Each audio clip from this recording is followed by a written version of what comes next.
Salut à tous, aujourd'hui on va parler d'un sujet qui fait flipper énormément de monde, mais qui est fondamental pour votre énergie, votre santé mentale et même votre longévité. On va parler de sucre, et pas juste le sucre que vous mettez dans votre café. Non, je parle de tout le sucre caché, celui qui est partout dans l'alimentation industrielle. Sauces, céréales, boissons sucrées, yaourts aromatisés, plats préparés. Bref, ce sucre qui s'invite dans votre vie sans que vous le voyiez venir. Et la question qu'on va explorer ensemble aujourd'hui, c'est: que se passe-t-il dans votre corps et dans votre cerveau si vous arrêtez complètement le sucre pendant 14 jours? Jour après jour, minute après minute, je vais te raconter exactement ce qui va arriver, y compris les phases que tu ne t'attends pas à vivre. Parce que la vérité, c'est que la plupart des gens croient: j'arrête le sucre égale je vais juste me priver de gâteau. Faux. C'est beaucoup plus profond que ça. Alors si t'es prêt, on va plonger dedans. Et reste jusqu'à la fin, parce qu'il y a des surprises que personne ne te dit jamais sur ce que ton corps fait quand tu coupes le sucre. Avant de commencer, comprendre le sucre. Il faut savoir quelque chose d'important. Le sucre, ce n'est pas juste un aliment, c'est un stimulus neurologique. Quand tu manges du sucre, ton cerveau libère de la dopamine, l'hormone du plaisir et de la récompense. Exactement comme une petite drogue. Et ce n'est pas un hasard si les produits industriels sont conçus pour être hyper agréables. Ton cerveau devient accro, même si toi tu crois que c'est juste un plaisir innocent. Donc quand tu enlèves le sucre, ton cerveau panique.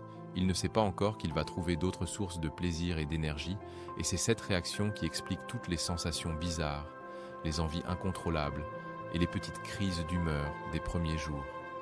Jour 1. La motivation contre la réalité. Premier jour sans sucre. Tu es motivé. Tu te dis: facile, je gère. Mais dès que tu passes devant une boulangerie, un rayon de chocolat ou même juste ton paquet de céréales sucrées à la maison, ton cerveau commence à scanner l'environnement. Il cherche le sucre. Il en a besoin. Il réclame sa dose. C'est normal. Ce n'est pas toi qui flanche. C'est ton système de récompense. Et ce système est très ancien. Il existe depuis des millions d'années. Il est programmé pour rechercher de l'énergie rapide. Petit truc pour toi, ne culpabilise pas. Respire, concentre-toi sur ton objectif. Tu es en train de reprogrammer ton cerveau. Et le jour 1, c'est surtout une phase de prise de conscience. Jour 2, le début du sevrage. Jour 2, là ça devient intéressant. Tu peux ressentir fatigue, irritabilité, baisse de morale. C'est ton cerveau qui cherche sa dose. Il veut la dopamine du sucre.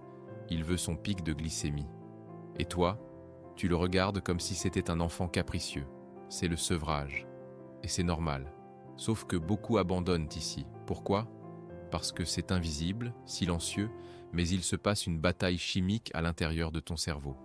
Petit type, bois beaucoup d'eau, marche un peu, respire profondément. La dopamine n'est plus fournie par le sucre, alors il faut l'aider à se rééquilibrer autrement. Le sport, le soleil, un projet créatif, tout ça produit de la dopamine naturelle et ça soulage cette phase. Jour 3, le pic du challenge. Jour 3, c'est souvent le pire jour. Tu peux avoir maux de tête, irritabilité extrême, envie de sucre incontrôlable, c'est normal. Ton corps fonctionne encore avec ses vieilles habitudes énergétiques. Jusqu'ici, tu utilisais le sucre pour te booster. Et maintenant, il faut apprendre à fonctionner autrement. Mais attention, c'est à ce moment précis que beaucoup de personnes abandonnent. Et c'est dommage, parce que c'est juste avant la première vraie transformation. Ton cerveau commence à chercher d'autres sources d'énergie. Ton foie commence à libérer des graisses pour produire du carburant. Et ton métabolisme commence doucement à se rééquilibrer. Mais il faut passer le pic de difficulté. C'est un passage obligé.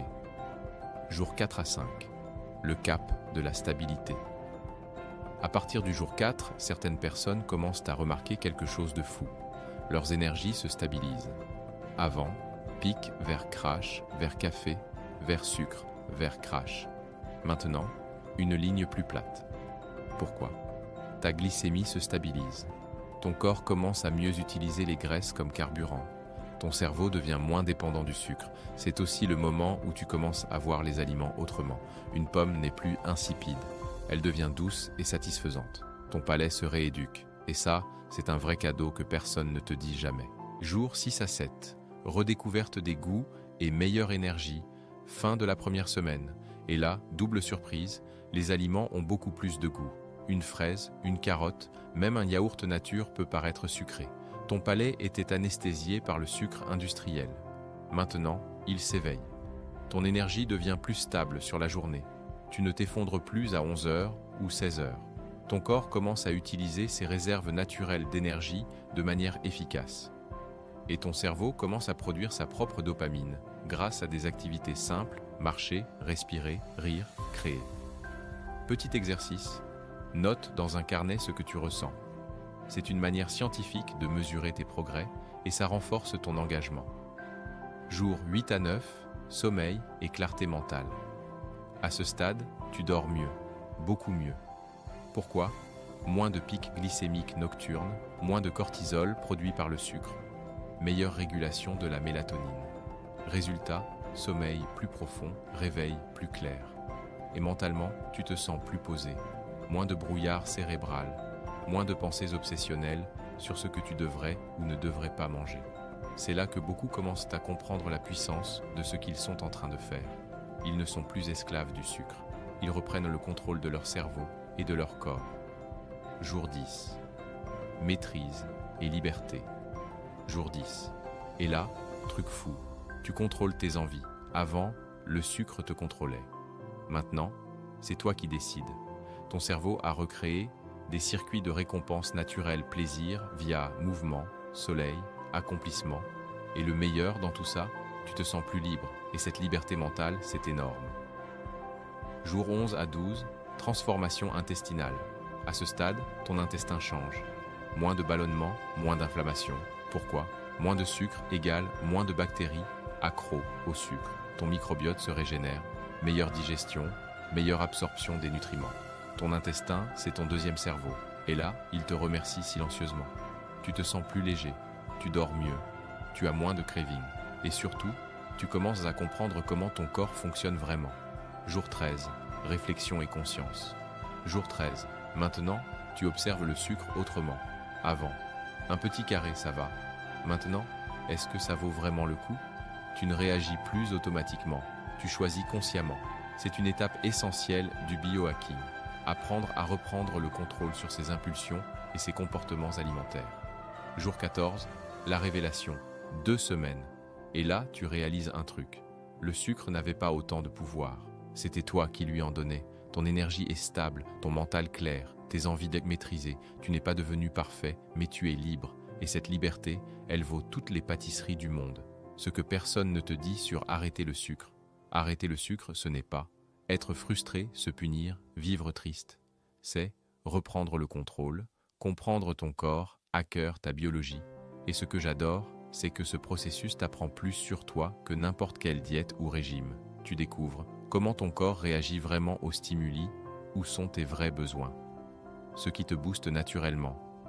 C'est ça, le vrai biohacking, la vraie question à se poser.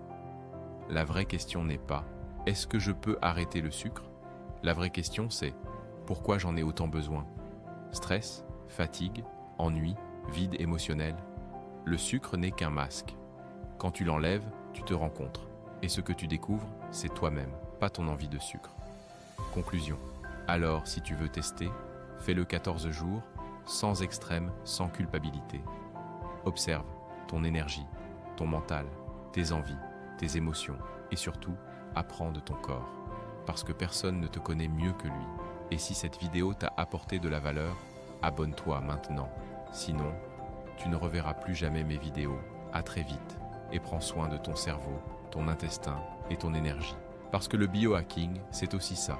Reprendre le contrôle de soi, un jour après l'autre.